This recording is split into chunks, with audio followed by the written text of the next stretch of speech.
How does it sound to be able to use your surface grinding attachment to grind huge workpieces that don't have a flat back surface to stick to a magnet? How does it sound to be able to grind rabbets, coves, hollow grinds, even squaring the end of workpieces?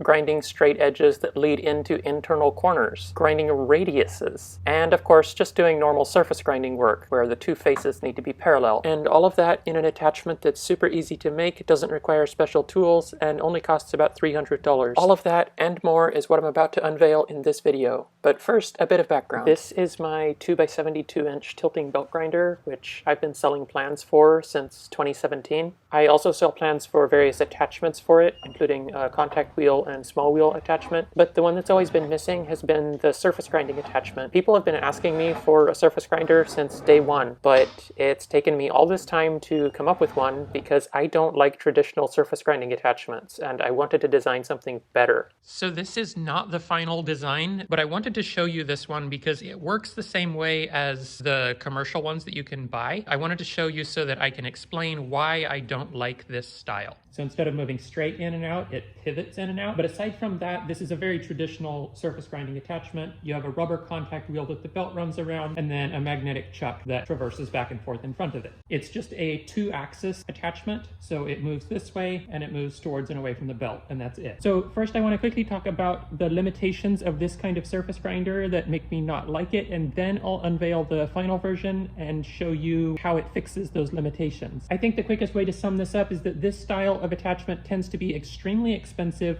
not very accurate, and really limited in functionality. If you want to buy one of this style from any of the various manufacturers, they tend to run around $1,000 to $2,000. For that price, you can just buy an entire surface grinder, and it's going to be way more accurate than anything you'll put on a belt grinder. This style tends to not be very accurate because there is no way to move your workpiece across the width of the belt. So if there's any grooves worn into the belt, or if the rubber contact wheel is not quite flat, that inaccuracy is going to be reflected on your workpiece. And these are not capable of doing any of these special grinds that I showed at the beginning of the video. These are only good for flat faces that are parallel to a back surface. These are extremely limited in the size of the workpiece that you can put on them. You can only grind up to a 2-inch width, but even if the area that you need to grind is small, you're also limited in the overall envelope of the workpiece. For example, let's say I wanted to resurface my adjustable angle table here. It's way too big for the width of the belt, and it's way too tall and just way too bulky to ever fit anywhere in this machine. Your workpiece has to have a flat back surface to sit against the magnet, and it has to be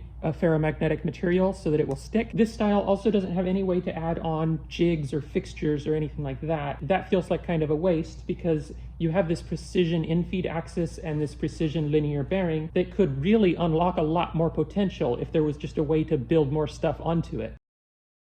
Okay, are you all ready for this? Ta-da! So it's actually just a sliding table.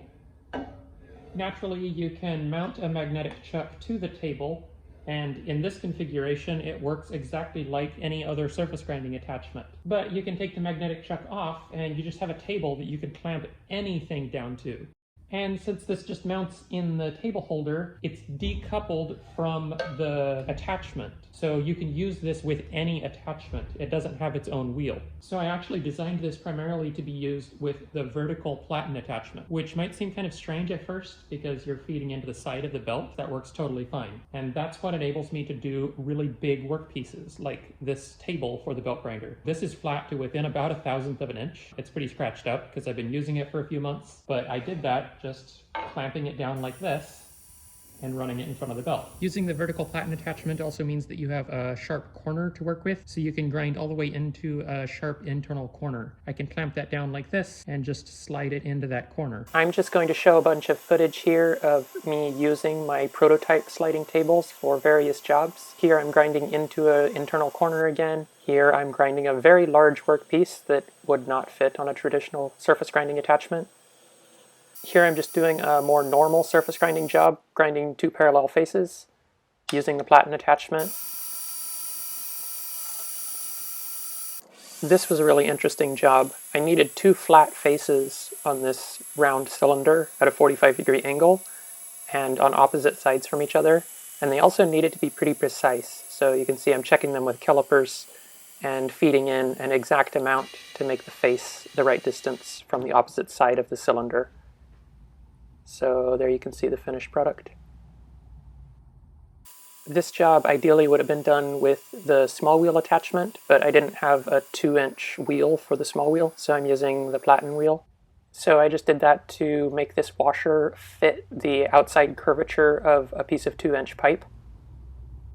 For this job, the workpiece didn't need to be particularly precise, but this small workpiece gets hot so fast that I can't really handle it. So being able to clamp it down and just move the table and not have to touch the part really helps. I didn't do this for any particular job, I was just messing around, but I can grind a cove into a workpiece using the vertical small wheel attachment and produces a really nice, pretty curve. This is basically the same idea, but using the 10-inch contact wheel, so more like a hollow grind here, and I'm using my mag chuck to hold the workpiece.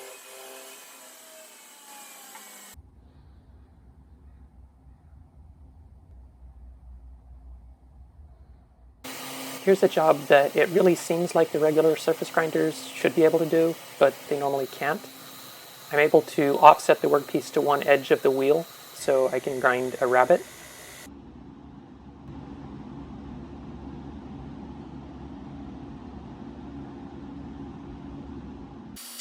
And I have several clips of using it to do radius work, because I've done this a lot actually.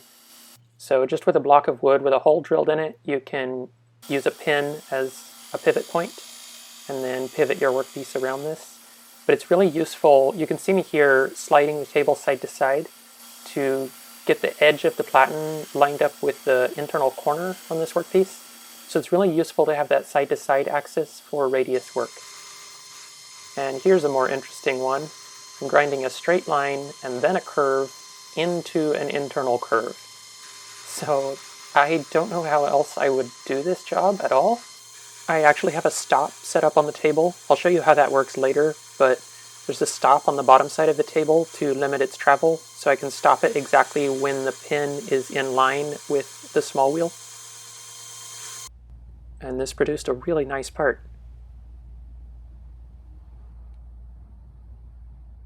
Here's another example of grinding a workpiece that's much too big to fit on a regular surface grinding attachment. So I've just clamped down my entire platen attachment here, and I'm regrinding it. The platen surface gets worn down over time, so it gets some dips in it, and this way I can smooth that out and refresh the surface pretty easily. Showing it regrinding the platen attachment is a good segue into talking about why I consider this to be a 3-axis surface grinder. It's not because of the axis this way, because this is obviously not very precise, but rather it's because of the platen surface. If you imagine following one grain on the belt, represented by this black dot, as we move the belt, this moves in a perfectly straight line because it's moving along the perfectly flat ground platen surface. So that will make a straight cut in the vertical direction. And then as we move the workpiece side to side, that will make a perfectly straight cut in the horizontal direction. And then of course you have the infeed axis to move it toward the belt. That's why I consider this 3-axis machine. The platen surface is your 3rd axis. And even if you have a super worn out belt like this one that has a bunch of grooves worn into it, you're still going to be moving the workpiece across the belt sideways. So it doesn't really make any difference if the surface of the belt isn't flat. As long as the platen that it's running against is flat and your linear bearings are straight, you're going to get a dead flat surface. I probably titled this video something about a surface grinding attachment, but I actually don't call this a surface grinding attachment because it does so much more than surface grinding. That just wouldn't do it justice. So I refer to this as the XY table or the sliding table. Okay, so I think I've shown you enough of what this sliding table can do. So now let me show you how it does it. In case you're not already familiar with it, this is what I call the table holder for the belt grinder. It goes in this base frame tube, which does not tilt with the grinder, so this always stays in the same orientation. And then the tables themselves all have an 1.5-inch square post on the bottom, so they can go in here, and they have an independent vertical adjustment separate from the horizontal adjustment. And these are indexable, so you can put them in sideways if you want to. There is also an adjustable angle table, and the nice thing about this system is all of the axes are separate, so I can set an angle and then I can leave that set while I adjust it towards and away from the belt and up and down. all of these axes are separate. The XY table has the same square post on the bottom, so it goes into the table holder just like any other table. So it really is just a table, just like the other tables for the grinder, but it slides side to side, and it has this really precise in-feed adjustment. Of course, the table holder itself is your coarse adjustment, so it gets you roughly in the range where you need to be. But then for your actual feeding towards the belt, you have this precision in-feed axis. And it really is precision. I want to show here using a dial indicator. You can see just how precisely I'm able to hit the 5/1000ths marks on the dial indicator. Each graduation on this indicator is 1/1000th of an inch, and here I'm moving it 1/4 of a graduation at a time.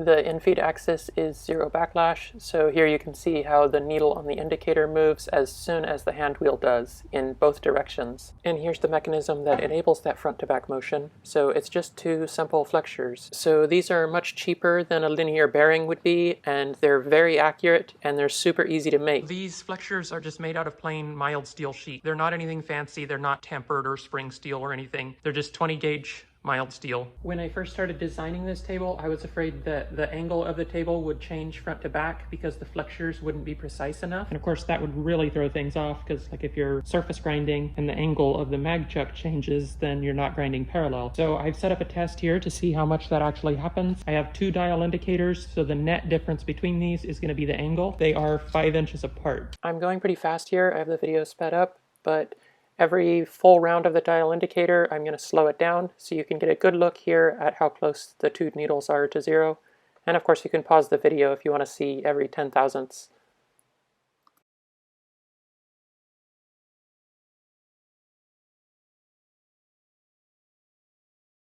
And that's where it hits the end of its travel. So I would say that definitely stayed within 1/1000th of an inch, probably within like 0.0006 inch. Because the 2 flexures are identical and they're held on in the same way on both sides, they flex in exactly the same way. So they form a perfect parallelogram. That's why this stays perfectly level as it moves back and forth. So it's going to stay square to your platen through its entire travel. I was also concerned about longevity, if the flexures would get damaged from lots of cycles back and forth. So I built this contraption to just bend them back and forth lots of times. I added this weight. This is about 60 pounds of steel hanging a little over a foot off center. I ended up running this for 6 hours at a little over 1 stroke per second, so that's more than 20,000 cycles. The flexures were unaffected. I also did dozens of tests just attaching long levers to it and pushing in various places while probing it with the dial indicator in various places. That is my entire weight. 100% of my weight is here on this foot. That did cause a lot of deflection in the linear bearing, but it did not damage the flexures. Here are a few of my prototypes. I built a total of 7 prototypes before the final one that I unveiled today. So I tried the original pivoting mechanism, and then this one was a sliding mechanism. This one is a parallelogram that runs on little V-blocks pivoting on bolts. All way more complicated and high friction and difficult to make. I did all of that while I had the flexures in my head. I had this idea,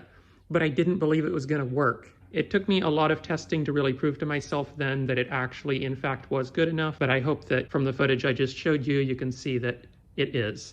I've shown you how the flexures work. Now let's turn attention to the in-feed screw. The in-feed screw is actually just a stop that is pushing against a bolt head in here. So you can see I can actually pull it back away from that. It's spring-loaded towards the belt by the flexures. So the flexures are pulling it towards the belt, and this is pushing it away from the belt.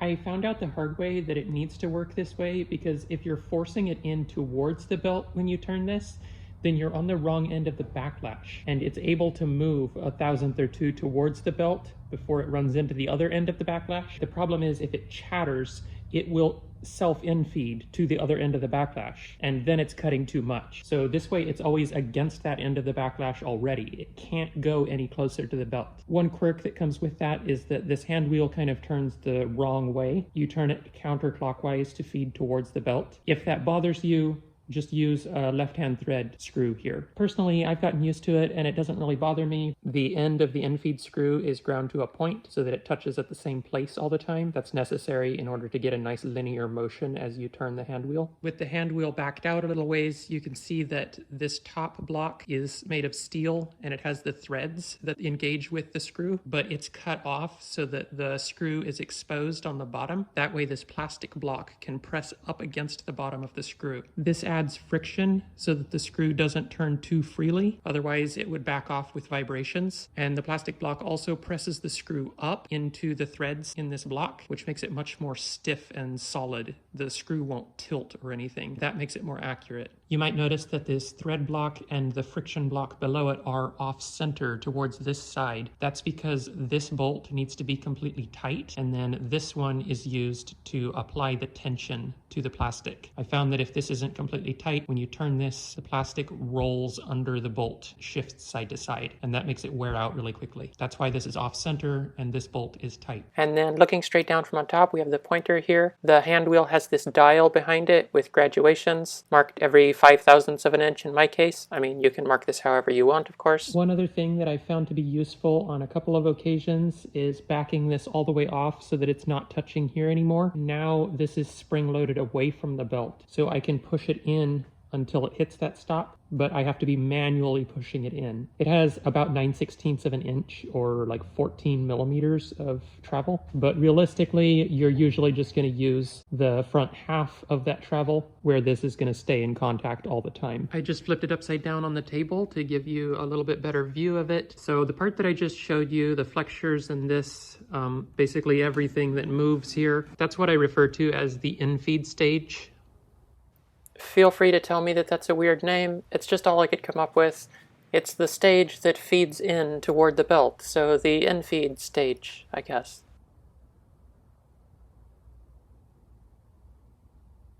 For the linear bearings, I'm using Hiwin HGR 15 series. That's the rails. The bearings are HGW 15s. This is a fairly standardized size of linear bearing, so even if you don't want to use Hiwin brand, you can find other brands that are the same whole pattern and everything, so they will work perfectly with my design. I'm using just one bearing per rail, and I'm able to get away with that because these are pretty beefy 4-row ball bearings. I also experimented with 2-row bearings, but these aren't really strong enough to use only one bearing per rail, and if you have to use two, that adds so much width. You then need longer rails and a longer table, and that adds a lot of bulk and cost. I also experimented with this style of linear guideway. A lot of commercial surface grinding attachments use these, and I don't understand why, because this thing is terrible. If you put two of these side by side, it would probably be okay, but that would cost way more than the linear bearings. Basically, this is able to twist side to side significantly because these bearings just aren't that solid. Just the weight of your workpiece on the edge of the table can make it go out of square with the platen by 5/1000ths of an inch. So yeah, don't use that kind of guideways.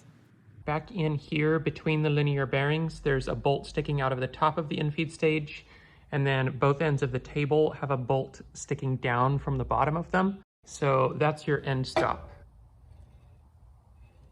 I have it calibrated so the linear rails just reach the end of the bearings, so this maximizes the travel. Since the table is able to slide all the way to one edge, where it's basically in line with the edge of the in-feed stage, that makes it this really low-profile L shape, which is easy to store.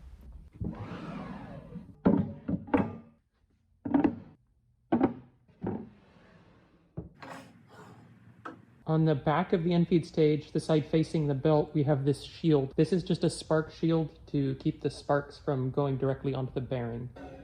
The table itself is a piece of 5 by 3/8 inch flat bar, plain mild steel. I used cold rolled for mine so that the bottom side of it is smooth, and that gives me a better surface to bolt the rails onto. But other than that, this doesn't even need to be cold rolled. The top surface of this is really shiny because I reground it using the platen attachment. I did that by using this simple right angle jig to hold it upright, using the in-feed stage to feed it toward the belt. The full build video coming out later will show you in detail how to do this. So yeah, this table is just a piece of flat bar. It looks all shiny and fancy because I reground it. You can do that too. It's not a fancy expensive piece of steel, it's just plain flat bar. The front edge has these two notches on the ends. This basically gives you you a reference surface, so you can regrind this front edge, and that gives you a good surface to put a square on or whatever. But since you can't grind all the way to the end, that's why I choose to just make a deliberate notch there, so it's more obvious which part is the reference surface and which part can't be trusted as a reference surface. The top contains a bunch of 5/16 inch tapped holes. Those are for hold down clamps. The smaller holes in between are just what's holding the rails on. I got this little knob from the hardware store and a piece of threaded rod and a lock nut. All of this put together stays together as a unit, and I can just thread this into one of the holes in the table, and that gives me a quick handle. But I can easily take it off, so if it's in the way, it doesn't have to be there. The length of the table surface can be customized, so you can make this as long or as short as you want. The plans include templates and instructions for 6 different lengths of tables, starting at about 9 inches and going up to about 21 inches. The XY table is fully backward compatible with the Gen 1 belt grinder, so if you have one of those, you're in luck. This is the magnetic chuck that I designed to be used with this. It has a hexagonal pattern of cylindrical magnets, so this is much easier to make than most mag chucks because you just need to drill holes in this aluminum surface and drop the magnets in. And then it's also potted with epoxy, so it's just glassy smooth. So even though it is a permanent mag chuck, it is permanently on, it's glassy smooth, which means you can wipe the dust off of it really easily. So it's much easier to clean than most permanent mag chucks. My prototype surface grinding attachment had the same kind of mag chuck made the same way, and it worked really well, so that's why I just kept using the same design. The only thing that I changed is I slightly increased the diameter of the magnets just so that it's less work to make. Also, I changed to aluminum instead of brass because it seems like a waste of money. Aluminum works fine. And then there are these 2 arms coming off the backside with socket head cap screws. Those are registration pins, so that when you put this on the table, you can push it forward against those pins to register it in the same spot every time. There are 2 reasons why I put the registration pins on the back side instead of hooking on the front edge. The first is so that you can skew the angle to do tapers, and the second is so that you can pull the mag chuck straight back and expose the edge of the table here so that you have a ledge for workpieces to sit against. When you're using the platen attachment, it tends to pull down on the workpieces, which usually is not a problem because the mag chuck is easily strong enough to hold them, but with very small workpieces, sometimes the workpiece can slip downwards. So having this ledge can really help to prevent that. If you want to set it up parallel, you just need to have something that can go in here that has 2 parallel edges, and just pull it against that as your reference. Tighten it down, remove your spacer, and now that is running nice and parallel, but with a ledge on the bottom. The arms that have the registration pins have this slight jog in them. That is to make sure that there's room to have this knob if you want it. The ends of this backer plate slightly overhang the actual magnetic surface. The main reason for that is just because of where the bolt holes are in the table. The bolts need to be farther out than how far the end of the magnetic surface can come, but this also serves a second purpose. If you have a workpiece like this that's already really nicely ground on the backside and you stick it to the mag chuck, you might not necessarily want to slide it to remove it. So this overhanging end enables you to pry it off. So now I can take that straight off without sliding it, so I don't scratch up my back surface. I'm using a hexagonal pattern because that enables me to have the opposite poles much closer together compared to the distance between like poles. If we have the same 2mm spacing between opposite poles on both patterns, the hexagon gives us 9.3mm between like poles. The square pattern only gives us 6.1mm between like poles. That's why I'm using a hexagon pattern. And the hexagon pattern just repeats, so here you can see how that looks.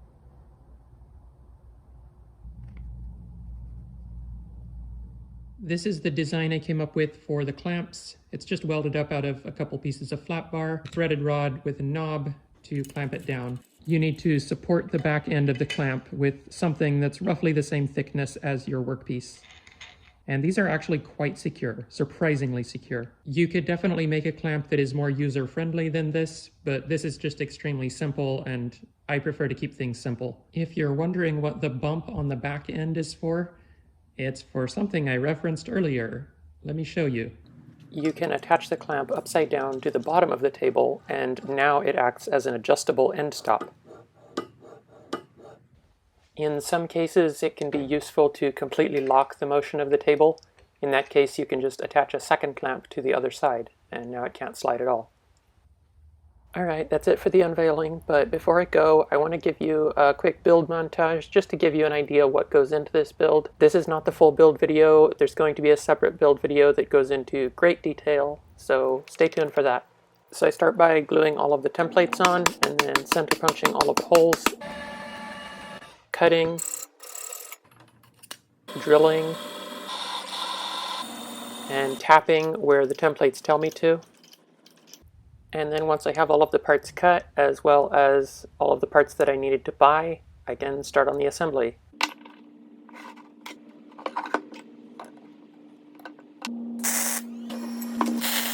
By bolting on this sacrificial block, it enables me to drill and tap a hole that is only halfway on this piece.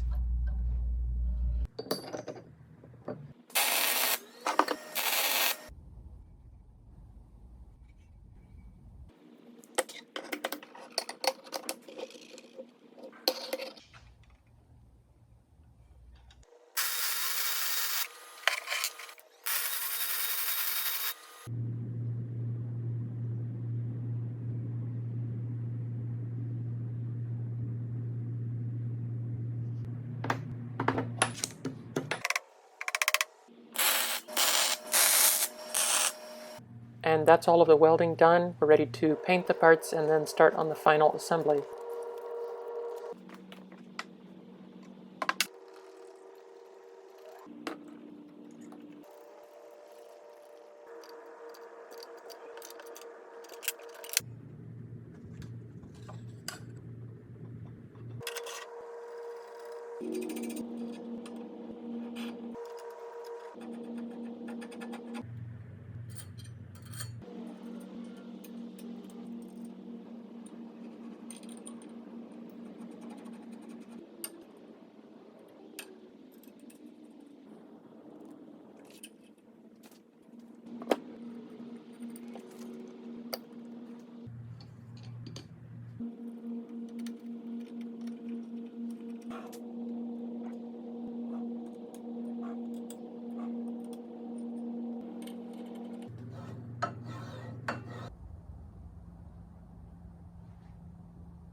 And that's all there is to making the XY table, so here I'm getting started on the mag chuck.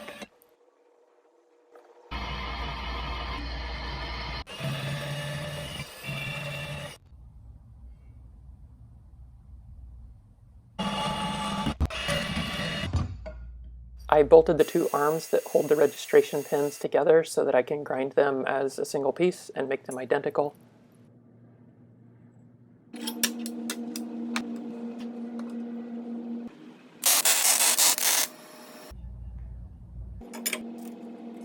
And now we can use the XY table itself to regrind the bottom and back surface of this, and wow, it's so pretty.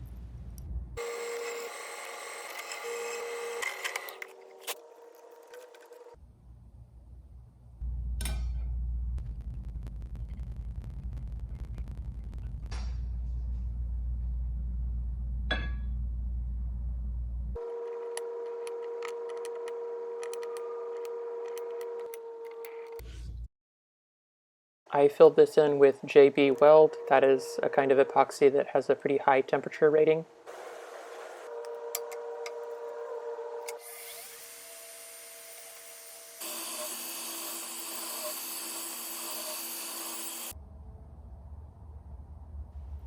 And that's it for the mag chuck, so now just the clamps.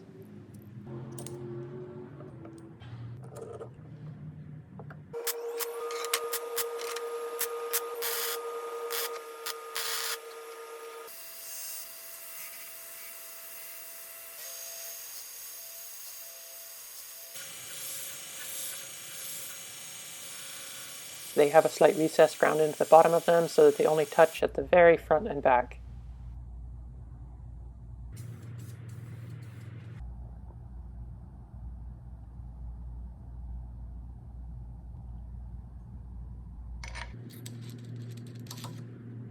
Here are the plans. These are sold as a PDF, which you can download and print out if you want to. They include shopping lists, cutting lists, step-by-step instructions, everything you need to complete this build. They also come with DXF files for CNC cutting the parts if you care to do that, and there's a link in the description to where you can get them. So that's it. Thanks for watching.